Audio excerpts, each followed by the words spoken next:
Hello,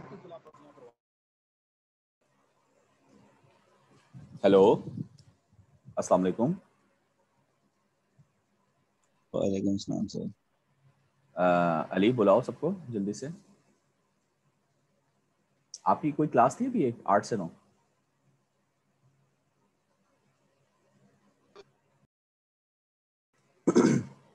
चलिए फिर एक काम करते हैं हम लोग, टाइम हो रहा है, क्लास स्टार्ट कर लेते हैं। ठीक है अली, तो जो बच्चे मीनवाइल ज्वाइन कर लेंगे। स्टार्ट करें अली? हेलो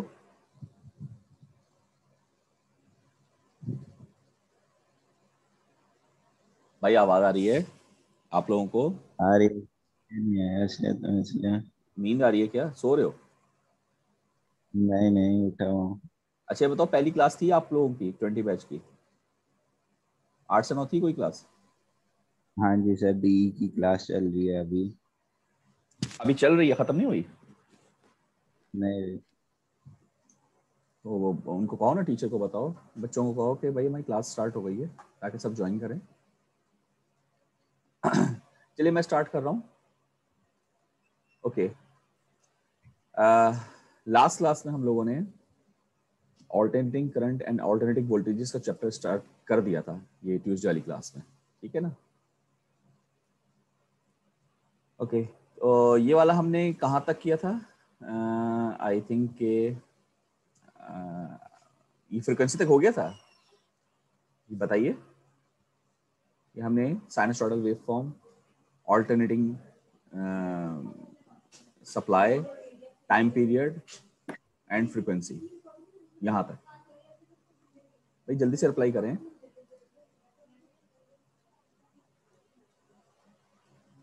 हेलो,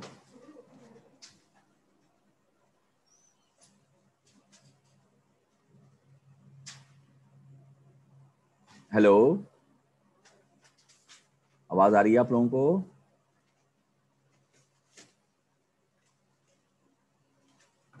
आवाज आ रही है स्टूडेंट्स? Yes sir. भाई रिप्लाई करें कि हमने कहाँ तक कर लिया था काम लास्ट क्लास में। फ्रीक्वेंसी तक हो गया था हमारा काम। सर ये कर लिया। जोर से बोलें, आवाज नहीं आ रही मुझे। यस सर कर लिया। ओके, मैं एक आई थिंक एक क्वेश्चन मैं आप लोगों को छोड़कर गया था, अगर आपको याद हो, कि मैंने पूछा था आप लोगों से कि हमारे पास अगर ऑल्टरनेटिंग सप्लाई है, यहाँ पर हमने बात कही थी कि अगर मेरे पास ऑल्टरनेटिंग सप्लाई है तो जो हमारे पास वॉल आउटलेट होता है उसमें एक हमारे पास अगर 3 पिन का आउटलेट है तो एक हमारे पास अर्थ होगी, दूसरे हमारे पास 2 होल्स होंगे जिनमें से एक फेज और एक न्यूट्रल होता है। तो क्या फेज और न्यूट्रल आपस में इंटरचेंज होते हैं या नहीं? अगर होते हैं तो बताएं, और अगर नहीं होते तो फिर ये फिक्स चीज़ तो डीसी की अलामत है। तो ये मैंने क्वेश्चन छोड़ा था, तो इसको मैंने कहा था कि आप ज़रा देखिएगा। कोई बच्चा बता सकता है इसका आंसर क्या हो सकता है? जी जल्दी से बताइए।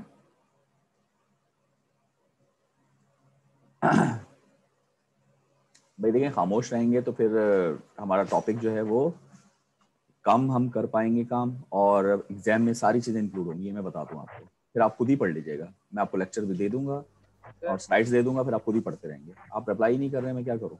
जी बताएं। सर जी जी। सर इसमें ये होगा ना कि करंट तो एक ही डायरेक्शन में रिवॉल्व करेगा, हम्म लेकिन अगर फेज और न्यूट्रल चेंज होते हैं आपस में हम्म। तो फिर तो धमाका भी हो सकता है। धमाका? सर तो लेकिन नहीं, कहने का मेरा मकसद ये है कि आपके पास ये मैं दोबारा बनाता हूँ, ये एक वाल आउटलेट है, ठीक है? ये तो यस अर्थ सर। का हो गया, ये 2 होल है। अब आप क्या कहते हैं, इसमें से कोई एक फेज और एक न्यूट्रल फिक्स कर रहे हैं आप, यस बताइए। सर, मैंने फिक्स किया था। तो अगर मैं इसको फेज कह दूं, ये फिक्स्ड है, ठीक है, यस सर। और ये न्यूट्रल हो गया, तो अब आप बताएं। तो ये फिक्स चीज़, मैंने ये पूछा था सवाल कि फिक्स चीज़ तो डीसी की अलामत नहीं होती। डीसी में आपके पास जैसे डीसी सप्लाई हम बनाते हैं तो उसका ये प्लस माइनस फिक्स्ड होता है, ठीक है ना? यस और जो सर। एसी हाँ सप्लाई यस सर। बनाते हैं उसमें उसकी पहचान ये कि उसकी पोलैरिटी फिक्स नहीं है, है ना? चेंज हो रही है। तो अगर फिर ये और क्या? ये हमारे पास एसी है, डीसी तो नहीं है, सब जानते हैं बात, है ना, एसी है ना ये, तो इसमें भी फिक्स नहीं होना चाहिए, मगर आप फिक्स कर रहे हैं, इसका क्या आंसर होगा? तो ये ओपन सर्किट में डीसी की तरह बिहेव करता जी जी सुफियान, क्या कह रहे हैं आप? है, ओपन सर्किट में डीसी की तरह बिहेव करता यार एक तुम्हारे माइक खोलने पे तुम्हें बिल आता है क्या? मेरी बात मुझे समझ में आ रही तुम्हारी ना, कुछ बस खोला, पत्नी बुड़बुड़ की और बंद कर दिया। जरा आराम से खोलो और लाउडली आराम से बात करो। क्या कह रहे हो? ये डीसी की तरह बिहेव है। करेगा? ये क्या सर ये मतलब? मैं बोला ओपन सर्किट है, ओपन सर्किट में डीसी की तरह बिहेव करता है। ओपन सर्किट में जो एसी सप्लाई है वो डीसी होती है, ये कह रहे हो आप? अल्लाह को मानो यार, क्या कैसी गंदी बात कर रहे हो तो, हैं? कह रहे हो ओपन सर्किट के अंदर जो एसी है वो डीसी होता है, ये कैसे हो सकता है? ओपन हो या क्लोज हो या जो भी हो, उसमें डीसी डीसी है, एसी एसी है। सही कह रहा हूँ भाई? अब तुम सुफियान हो ना, तो तुम घर में भी सुफियान ही हो और यूनिवर्सिटी में भी सुफियान ही हो ना, है ना? और अगर किसी और यस शहर सर। में रहोगे तो भी तो सुफियान ही रहोगे या कुछ और बन जाओगे? तो डीसी एसी एसी डीसी कैसे बन जाएगा? अच्छा, आप इसको समझ लीजिए, आप लोग नहीं पढ़ कर आए हैं, मतलब एक दो बच्चों के अलावा कोई रिप्लाई नहीं कर रहा है। देखिए, ये ये जो न्यूट्रल होता है ना, ये 0 वोल्ट होता है, इस बात को याद रखिएगा हमेशा। अब ये इतना इंपॉर्टेंट कॉन्सेप्ट था, मैंने इसलिए आप लोगों को कहा था, लेकिन आप लोगों ने तवज्जो ही नहीं दी इस बात पे। अब आपकी मर्जी भाई, मैं क्या कर सकता हूँ। ये अगर वाई एक्सिस हमारे पास वोल्टेज को रिप्रेजेंट कर रहा है, ठीक है, तो मुझे ये बताइए कि ये जो एक्सिस है, इसका नाम है एक्स एक्सिस। इस एक्सिस पर इस वोल्टेज की क्या वैल्यू होगी? ये जो वोल्टेज है, वाई एक्सिस का वोल्टेज है, एक्स एक्सिस पर इस वाई एक्सिस की यानी इस वाई एक्सिस, एक्स एक्सिस पर वाई एक्सिस की वैल्यू क्या होती है? बताइए। अब इतना तो बता दो कि एक्स एक्सिस पर वाई एक्सिस की वैल्यू क्या होती है। नहीं पता? जीरो। 0 होती है। तो अगर मैं यहाँ दोबारा बना दूँ तो ये हमारे पास, इसका मतलब ये कि इस एक्सिस पर हमेशा 0 वोल्ट रहेगा, अगर ये वोल्टेज एक्सिस है। आप लोग एग्री करते हैं इस बात से? Yes sir. तो अगर यहाँ 0 वोल्ट रहेगा, और न्यूट्रल जो होता है वो हमेशा क्या होता है बताएं? 0 वोल्ट होता है। न्यूट्रल क्या होता है? हमेशा 0 वोल्ट है। इसका मतलब ये कि ये वाली जो एक्स एक्सिस की लाइन है, दैट इज कॉल्ड न्यूट्रल। ये न्यूट्रल है, इस बात को समझें। ये क्या है? न्यूट्रल। और जो वाई एक्सिस है, वोल्टेज, ये क्या है? ये हमारे पास फेज है। ये हमारे पास क्या है? फेज है। यहाँ यानी समझ लें, यहाँ पर एक्स एक्सिस आ रहा है और यहाँ पर वाई एक्सिस आ रहा है। तो एक्स एक्सिस तो 0 आ रहा है, और वाई एक्सिस क्या आ रहा है? वाई एक्सिस, आपको पता है कि वाई एक्सिस हमारे पास किस तरह से ग्राफ बनता है? ये ग्राफ बनता है, ये ग्राफ बनता है, ये ऑल्टरनेटिंग है। इसका मतलब ये है कि इस जगह पर हमारे पास कभी तो, इस जगह पर हमारे पास कभी तो प्लस आ रहा होगा, और इसी जगह पर कभी हमारे पास माइनस आ रहा होगा, फिर कभी प्लस आ रहा होगा, फिर कभी माइनस आ रहा होगा, फिर, और ये चेंज कितनी दफ़ा आ रहा होगा? अगर ये 50 हर्ट्ज फ्रिक्वेंसी का ऑल्टरनेटिंग सप्लाई है, तो ये हमारे पास चेंज 100 टाइम्स हो रहा होगा। कितनी देर के अंदर? कितनी देर के अंदर? 1 सेकंड के अंदर। 1 सेकंड में 100 टाइम्स चेंज हो रहा होगा। तो ये एक्चुअल एग्जिस्ट करता है कि आपके वॉल आउटलेट में जो एक सुराख, जिसको हम न्यूट्रल कहते हैं, वहाँ 0 वोल्ट होता है। तो अगर यहाँ इसके अंदर हम न्यूट्रल वाले में अगर आप उंगली भी डाल दें तो आपको कुछ भी नहीं होगा, क्योंकि यहाँ पर 0 वोल्ट है। और आप जब इससे एक फिंगर टच करेंगे या इससे वायर लेकर आप उसे टच करेंगे, तो आपकी उंगली पर 0 वोल्ट अपेयर हो जाएगा, और आप खड़े हुए हैं ज़मीन पर, और अर्थ हमेशा 0 वोल्ट होती है। ठीक है, तो अगर आपने यहाँ पर टच किया है इस तरह से, और आप यूं खड़े हुए हैं, ठीक है, और यहाँ पर भी 0 वोल्ट है और यहाँ पर भी 0 वोल्ट है, तो आपकी बॉडी के अक्रॉस पोटेंशियल डिफरेंस कितना हुआ? 0 ही हुआ। तो करंट कोई भी फ्लो आपकी बॉडी से नहीं करता, इसलिए न्यूट्रल से कोई शॉक नहीं लगता। मगर अगर आपने फेस को टच किया, ठीक है जी, अगर आपने फेस को टच किया, तो फेस, और आप खड़े हुए कहाँ हैं? 0 वोल्ट पर। तो इसका सिंपल मतलब ये कि आप 0 वोल्ट पे खड़े हैं और आपकी फिंगर के ऊपर ये वाली वेव अपेयर होगी, जिसकी पीक कितनी है? 312 वोल्ट। इसका मतलब ये कि एक दफ़ा आपकी इस फिंगर पे 312 प्लस आएगा, और अगले इंस्टेंट पर आपकी फिंगर पे -312 आ रहा होगा, फिर अगले इंस्टेंट पे +312 आ रहा होगा, यानी एक वोल्टेज आ रहा होगा। ठीक है ना? और वोल्टेज आने का मतलब ये कि पोटेंशियल डिफरेंस आपकी बॉडी के क्रॉस हो जाएगा और आपको करंट आपकी बॉडी से गुजरेगा, जिसको आप कहते हैं इलेक्ट्रिक शॉक। अब करंट कैसे गुजरेगा, देखें ये इतनी सारी चीज़ें मैंने बता दी, इसको सबको अगर मैं क्लियर कर दूं और दोबारा से वॉल आउटलेट बना दूं, तो ये हमारे पास मैंने क्या बताया, ये कितना है 0 वोल्ट, और यहाँ पर क्या आ रही है, यहाँ पर हमारे पास ये वेव अपेयर हो रही है। तो वेव अपेयर का मतलब कभी प्लस आ रहा है कभी माइनस आ रहा है।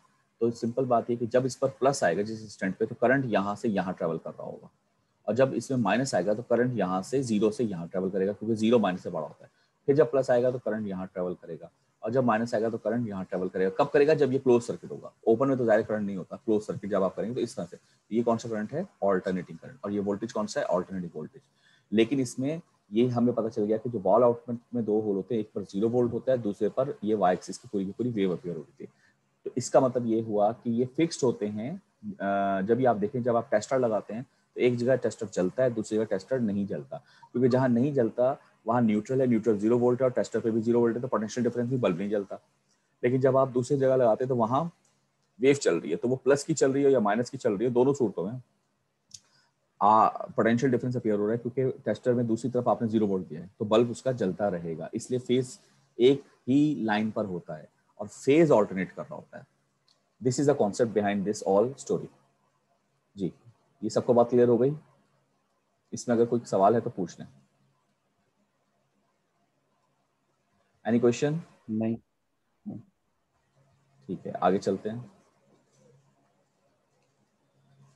ओके, फ्रीक्वेंसी तक हमने कर ली थी बात, तो हम जरा आगे चलते हैं। रिलेशनशिप, ये हेडिंग दीजिए, रिलेशनशिप और फ्रीक्वेंसी टाइम पीरियड, और ये लिख लीजिए, ये बहुत सिंपल होता है। सिंपल इसका इनवर्स रिलेशनशिप है। टाइम पीरियड और फ्रीक्वेंसी का रिलेशनशिप क्या होता है, इनवर्स।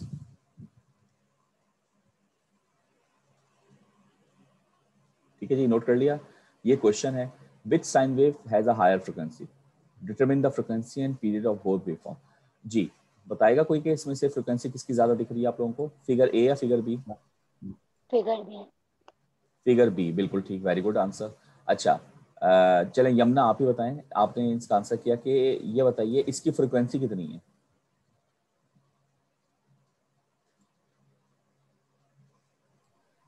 थ्री। पूरा बताओ यूनिट के साथ। 3 हर्ट्ज। जी, बाकी स्टूडेंट्स बताएं, 3 हर्ट्ज कह रही हैं, सही कह रही हैं? Yes sir. अच्छा, और आप बताएं शहीर अहमद, इसका टाइम पीरियड कितना होगा? शहीर, आप क्लास में हैं? नहीं है। उमैर उस्मान, जिनके मैं नाम कॉल कर रहा हूँ वो रिप्लाई करें। उमैर उस्मान, जरा टाइम पीरियड बताएंगे आप इसका कितना होगा? Sir 1/3 second. बिल्कुल सही, 1/3 सेकंड। वो तो सिंपल है ना, क्योंकि आपने अभी देखा था ना रिलेशनशिप, 1/f है टी और 1/t है एफ। तो जब फ्रीक्वेंसी 3 हर्ट्ज है तो टाइम पीरियड 1/3 होगा। बिल्कुल, वेरी गुड। ओके, इसकी फ्रीक्वेंसी जी कौन बताएगा? आयशा आप बताएं, इसकी फ्रीक्वेंसी कितनी है? 5 हर्ट्ज। 5 हर्ट्ज। अच्छा, ये बताएं बिलाल अहमद बेग, बिलाल अहमद बेग, 5 हर्ट्ज सही है आंसर? जी सर। तो फिर टाइम पीरियड कितना हुआ? 1/5 सर। बिल्कुल सही, ये चेक कर लीजिए। तो ये तो खैर आसान सवाल है, इसमें कोई इतना ऐसा मसला नहीं है। ये सब देखें, ये क्वेश्चन, अब मैं इसमें क्या कर रहा हूँ, आपको टाइम पीरियड दिया है, फ्रीक्वेंसी निकाल लेंगे जाहिर है। ये आपको फ्रीक्वेंसी दी है, टाइम पीरियड निकालना है, ये भी आप फाइंड आउट कर लेंगे। और ये इलेक्ट्रॉनिक सिग्नल जनरेटर, ये तो लैब की चीज़ है, आप लोगों ने देखा हुआ होगा। लैब में देखा है कि नहीं देखा? फंक्शन जनरेटर देखा हुआ है सब लोगों ने? यस देखा सर। हुआ है। और जी सर। इसकी वेव चेक करनी हो तो कहाँ पर लगाते हैं हम? ऑसिलोस्कोप। ऑसिलोस्कोप, बिल्कुल सही, वेरी गुड। अच्छा जी, इसके बाद हम चलते हैं, ज़रा मैं ज़रा इसको बंद कर रहा हूँ, क्योंकि जो टॉपिक है उसको मैं थोड़ा सा व्हाइट बोर्ड पे पहले आपको कराता हूँ। देखिए, अब आपसे एक सवाल है, इसको आप लोगों ने ज़रा जवाब देना। मुझे एक बात बताएं, अगर मैं आपसे पूछूं कि आप अपने अपने घर से, ठीक है जी, आप अपने घर से यहाँ तक जो आए हैं, यूनिवर्सिटी तक जो आए हैं, ठीक है, यूनि तक जो आए हैं, वो फॉर एग्जांपल आप पॉइंट पर आए हैं, ठीक है, तो पॉइंट पर आए, अगर मैं आपसे पूछूं पॉइंट की स्पीड कितनी थी, तो आप क्या बताएंगे, कितनी स्पीड पे पॉइंट आया? जल्दी से बताइए, या अगर कोई गाड़ी पर आया है तो वो गाड़ी की स्पीड बता दे, या जैसे भी आया है, क्या बताएंगे आप? सवाल है भाई, जल्दी से आंसर करो। Distance over time. जी बिलाल, क्या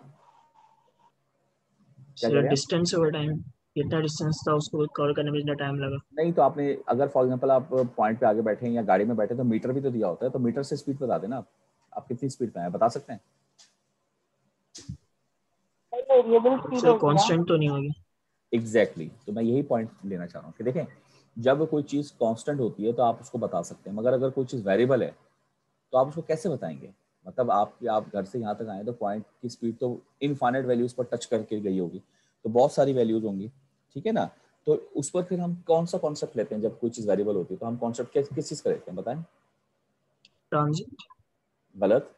एवरेज। एवरेज का, बिल्कुल सही। जब कोई चीज़ कांस्टेंट ना हो तो हम किस चीज़ का कॉन्सेप्ट लेते हैं? एवरेज का, कि आप उस चीज़ की एवरेज निकाल लें।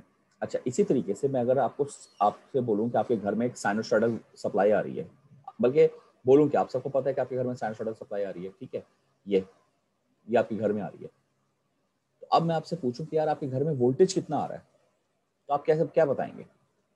बताइए। Variable voltage. मतलब आप वैल्यू बता सकते हैं पीक कि भाई वोल्टेज। आपके पास सप्लाई कितनी आ रही है? आप पीक बता सकते वोल्टेज। हैं? जोर से बोलें, क्या कह रहे हैं? 220 वोल्ट। Peak voltage. उमेर, अब समझ में नहीं आ रहा, वीक वोल्ट क्या कह रहे हो, कौन सा voltage? Peak voltage. Peak voltage, अच्छा, आप इसकी बात कर रहे हैं, ये इसको ना, इसको कह रहे हैं आप? जी सर।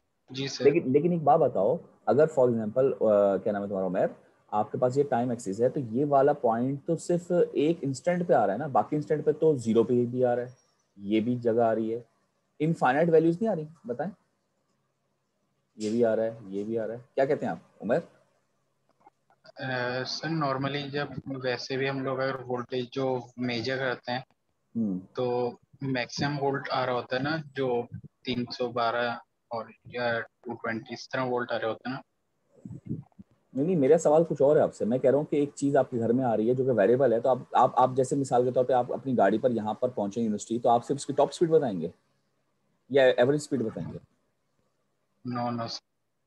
अगर मैं आपसे पूछूं एवरेज कि आप स्पीड। घर से यहाँ तक किस स्पीड पे आए हैं, फॉर एग्जाम्पल एक बात करूँगा, आप घर से निकले थे, आपने 20 पे चलाई, 40 पे, 60 पे, एक जगह आया, आप रोड खाली मिली, आप 100 तक भी पहुंचे थे, और फिर आप नीचे आ गए, और 100 तक बस आप पहुंचे ही थे चारे फैसल पे, और फिर आप वापस आ गए क्योंकि रश था, ठीक है? तो मैं अगर आपसे पूछूं कि यार आप घर से यहाँ तक पहुंचे हैं, किस स्पीड पे गाड़ी चलाई, तो आप कहेंगे मैंने 100 पे चलाई है, तो क्या ये जवाब दुरुस्त होगा? नो सर, एवरेज स्पीड दें। हाँ, तो ये जवाब दुरुस्त नहीं होगा ना।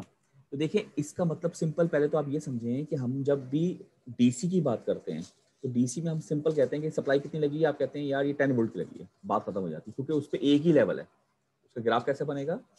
सिंपल, ये 10 वोल्ट, ठीक है, तो उसका लेवल ही एक है, तो बात खत्म हो गई। मगर यहाँ पर लेवल बहुत सारे हैं, तो इसका मतलब यहाँ पर एक वैल्यू से बात नहीं बनेगी, कई सारी वैल्यूज होंगी। तो सबसे पहला कॉन्सेप्ट आता है इंस्टेंटेनियस वैल्यू का।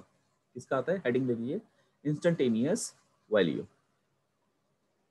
इंस्टेंटेनियस वैल्यू, हेडिंग दीजिए।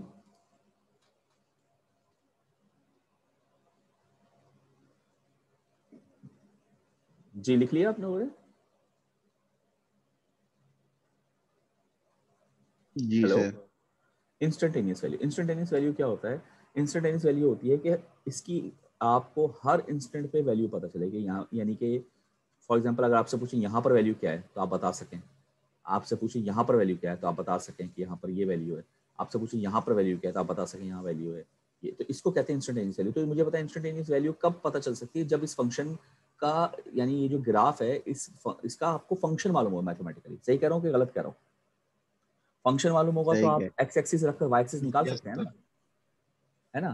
तो और ये ग्राफ आपको पता है साइन थीटा होता है, मानते हैं आप इस बात को? Yes sir. ओके, तो अगर ये ग्राफ साइन थीटा है तो इसकी इसकी फंक्शन हमारे पास क्या होगा? आप कहेंगे कि इसका फंक्शन हमारे पास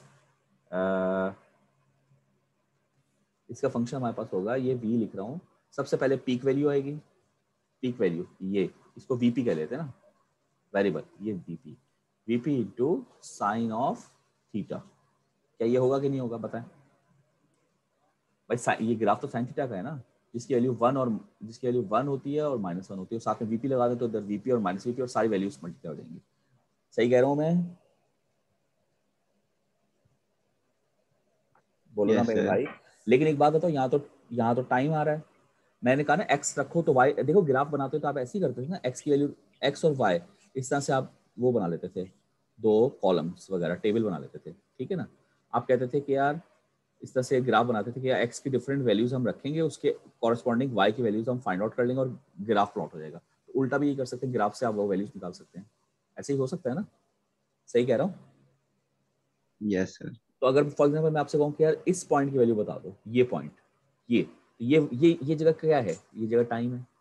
इस जगह से अगर मैं लूँ ये वाली जगह, तो ये ग्राफ में मुझे वैल्यू मालूम हो जाएगी, ये पॉइंट है। मगर यहाँ पर अगर मैं रखना चाहूँ तो ये देखिए वाई एक्सिस तो मौजूद है, वाई तो है, मगर ये क्या है, थीटा, ये एक्स तो नहीं है, एक्स तो नहीं है ना, ये एक्स तो हमारा टाइम था। तो अब मैं कैसे करूँ बताए, थीटा और टाइम का रिलेशनशिप क्या होता है, कोई बच्चा बता सकता है? इंटर में पढ़ा है हम लोगों ने, और ये वो उस इंटर में पढ़ा है जिसके पेपर भी दिए थे आपने, यानी फर्स्ट ईयर में।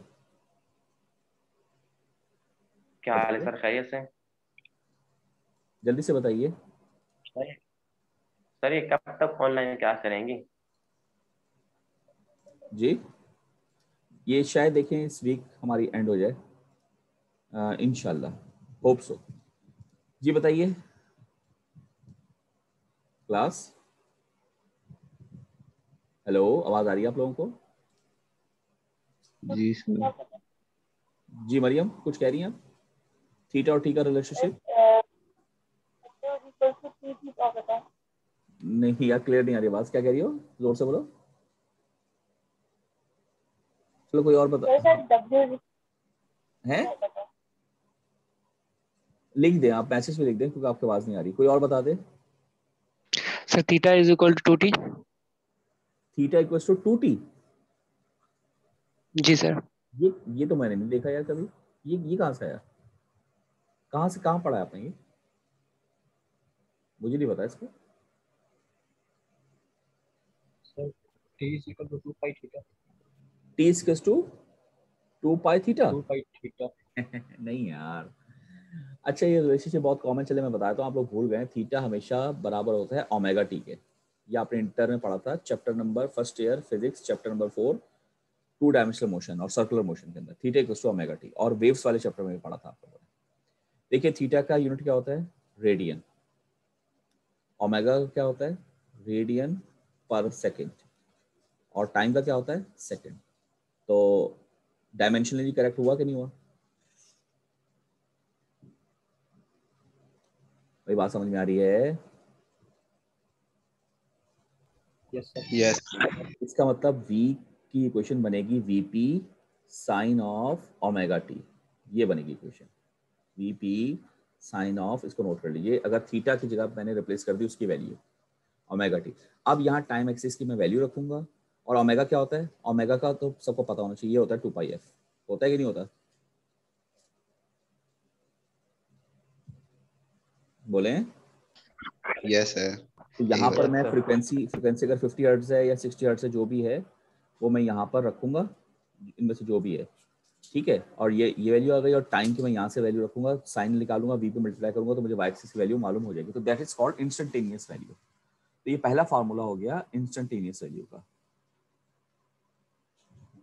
ठीक है, पहला फार्मूला हो गया इंस्टेंटेनियस वैल्यू का।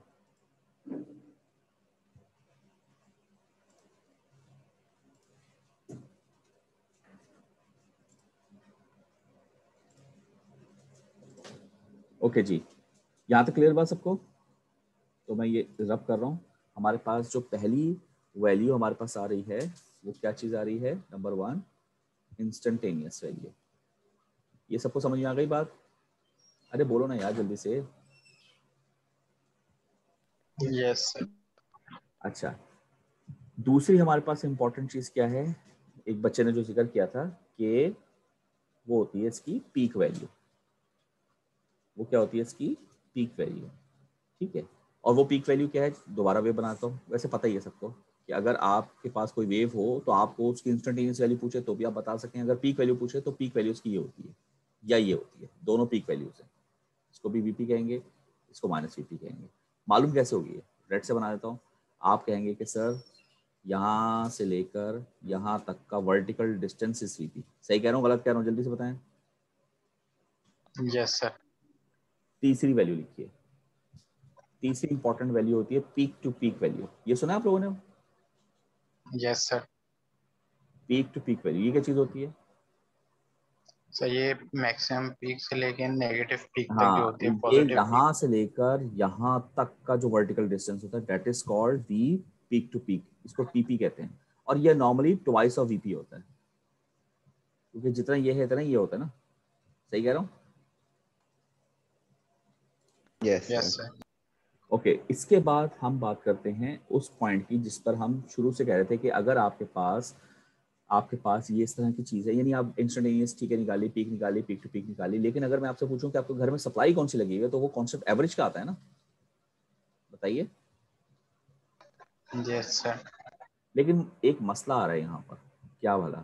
वो मसला ये आ रहा है, इसको मैं ज़रा रब कर दूँ तो आप समझ गए होंगे। वो मसला ये आ रहा है कि इसकी एवरेज कैसे निकालें। क्या इसकी एवरेज निकालना मसला है? सवाल है। क्या कोई इशू है एवरेज निकालना? एक बात बताएं, अगर ये वेव है, एवरेज कैसे निकलता है? सारी वैल्यूज को ऐड करें और डिवाइड बाय उसका टाइम पीरियड जो भी होगा यहाँ पर, ठीक है ना। तो एक बात बताएं, अगर मैं इन सारी वैल्यूज को ऐड करूँ तो ये सारी कौन सी वैल्यूज हैं बताएं? पॉजिटिव। और ये वाली सारी वैल्यूज कौन सी है? नेगेटिव। एक साइकिल की बात करूंगा ना मैं यहाँ से यहाँ तक, तो मुझे बताएं जब इनको ऐड करूंगा तो आंसर जीरो नहीं आ जाएगा? यस सर, 0 आ जाएगा। तो मसला ये होता है कि एवरेज वैल्यू अगर मैं साइन वेव की निकालूं वो जीरो होती है, तो साइन वेव की एवरेज वैल्यू निकलेगी नहीं। तो फिर मैं क्या करूंगा? मेरे पास चौथा कॉन्सेप्ट एवरेज का नहीं है, मेरे पास चौथा कॉन्सेप्ट आता है, इसको मैं काट देता हूँ, आरएमएस वैल्यू का।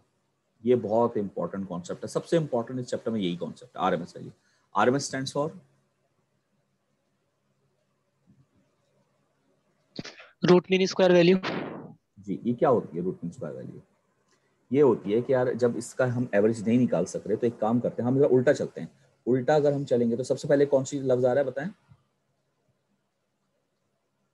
बताइए। स्क्वायर। अरे बोले ना, स्क्वायर आ रहा है ना।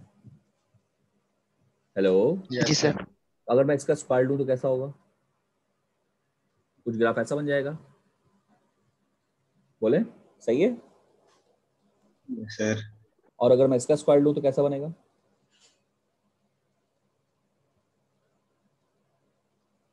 बोलो। ये भी वैसे ही बन जाएगा। ये भी ऐसे ही बन जाएगा। क्यों? क्योंकि स्क्वायर जो होता है वो पॉजिटिव वैल्यू को बढ़ाता है और नेगेटिव कर देता है। तो स्क्वायर सारी ये बन जाएंगी। क्या ख्याल है आप सबका? सही कह रहा हूँ?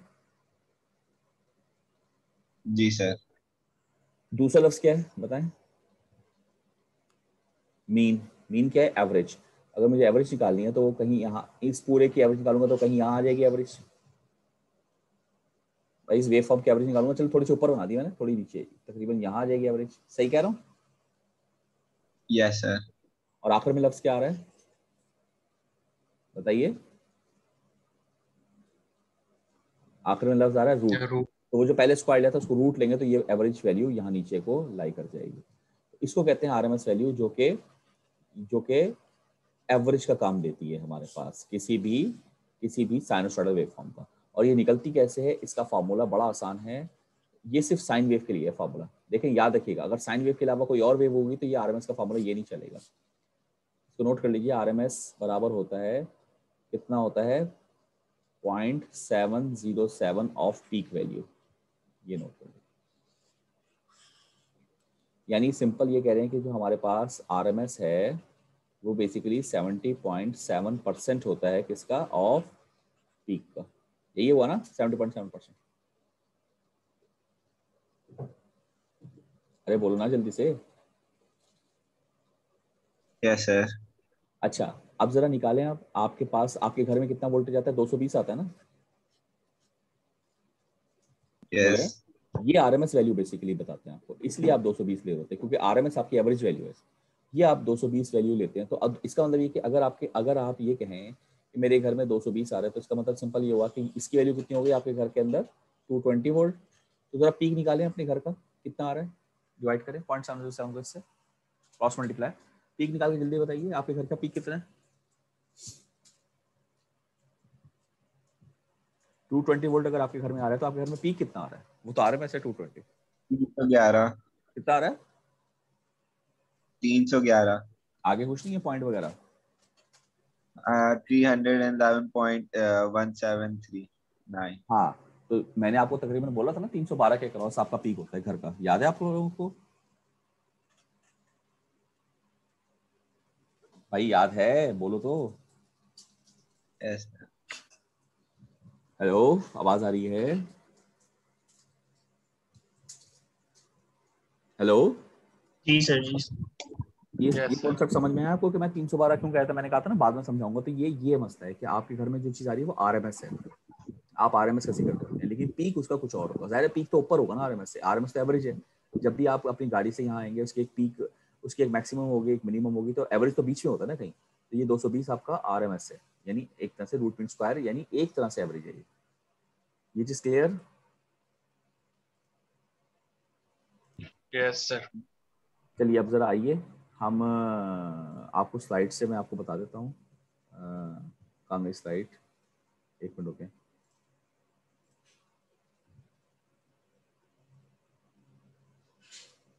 मुझे दिख क्यों नहीं रही है ये? ठीक है, स्लाइड देखिए आप लोगों को, ये स्लाइड देखिए। जी सर। देखें पहली वैल्यू क्या थी? इंस्टेंटेनियस वैल्यू, जो मैंने आपको बताई थी कि जो भी टाइम की वैल्यू आप रखते जाएं उसके करॉस्पॉन्डिंग आपको उनकी वैल्यूज मिलती जाएंगी, तो that is called instantaneous value. दूसरी क्या थी आपके पास? Peak value. पीक वैल्यू क्या है? मैग्नीट्यूड होता है, एम्पलीट्यूड जिसको हम कहते हैं सिंपली, ये आपका पीक है, इसको भी पीक कह सकते हैं आप। तीसरी क्या थी आपके पास? पीक टू पीक वैल्यू, ये है from positive peak to negative peak, यानी वीपीपी, ये ट्वाइस ऑफ वीपी होता है। भाई यहाँ तक क्लियर बात? सही है? यस इसके सर। बाद ये आरएमएस वैल्यू आती है। RMS stands for root mean square.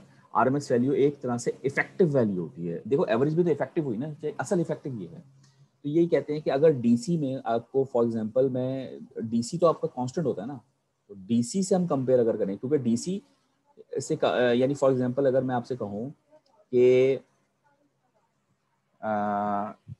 ये मैं इसको ऑन करता हूँ पेन को, हाँ, फॉर एग्जांपल अगर मैं आपसे कहूँ कि एक सर्किट है, इसमें 10 वोल्ट की सप्लाई लगी है डीसी में, और ये एक बल्ब का रेजिस्टर है, उसको ऑन कर रहा है, बल्ब है फॉर एग्जांपल ये, और यहाँ पर ये मिसाल दे देता हूँ, इसमें कोई हम ले लेते हैं कि ये 10 ओम का है, और करंट कितना गुजरेगा बताएं फिर आप? बोले 1 एम्पीयर गुजरेगा ना। और पावर कितनी होगी इसमें खर्च? इसकी पावर कितनी हो रही होगी? 10 वॉट। अब मैं आपसे कहूँ कि यार देखो, मुझे ना यही बल्ब है, यहाँ पर बना लेता हूँ, लेकिन सप्लाई मेरे पास ऑल्टरनेटिंग है। सप्लाई कौन सी है बताएं? ऑल्टरनेटिंग। तो मुझे बताएं ये 10 ओम ही है, और मैं चाहता हूँ यहाँ से करंट भी इतना ही गुजरे और पावर भी इतनी ही खर्च हो, 10 वॉट, तो मुझे सप्लाई कितनी लगानी पड़ेगी? ये अगर सवाल आपके पास आ जाए तो आप कहेंगे कि देखो यहाँ 10 वोल्ट की सप्लाई लगी है, तो यहाँ पर भी अगर 10 वोल्ट की सप्लाई लगे तो ये काम हो जाएगा। तो ये 10 वोल्ट कौन से होंगे? ये आरएमएस होंगे। कौन से होंगे? आरएमएस होंगे। तो अगर मैं इसकी वेव फॉर्म बनाऊं कि यहाँ ऑल्टरनेटिंग की कौन सी वेव फॉर्म लगनी चाहिए, तो आप कहेंगे सर इसकी वेव फॉर्म ये होगी, ये वेव फॉर्म होगी। ऑल्टरनेटिंग यानी साइनसॉइडल की होती है। तो अगर मैं आपसे पूछूं कि इसकी पीक वैल्यू क्या होगी, तो आप क्या बताएंगे? पीक वैल्यू कितनी होगी इसकी? यहाँ अप्लाई करूँ कि 10 वॉट आ जाए पावर, कितनी पीक होनी चाहिए बताएं? कोई बता सकता है?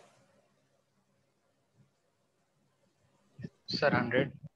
100 पीक होगी? गलत, बिल्कुल। 10. ये भी गलत। 10/0.707।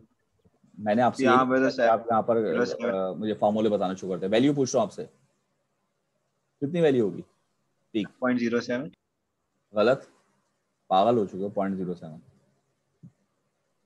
कितनी वैल्यू होगी? 20. 14.14। एग्जैक्टली 0.14। अली का आंसर बिल्कुल ठीक है, ये होगी वैल्यू यहाँ पर। और ये इधर कितनी होगी? जाहिर है -14.14 वोल्ट। अब मैं ये नहीं बताऊंगा कैसे आई, आप खुद जज करें कैसे आई है, बता चुका हूँ सारी बात पीछे। ये आंसर किसने किया? अली ने किया है ना? जी सर। बिल्कुल सही आंसर किया है। बाकी लोग बताएं समझ में आ रही कि नहीं आ रही?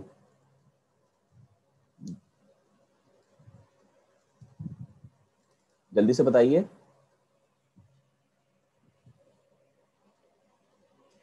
यस सर समझ आया। Yes sir.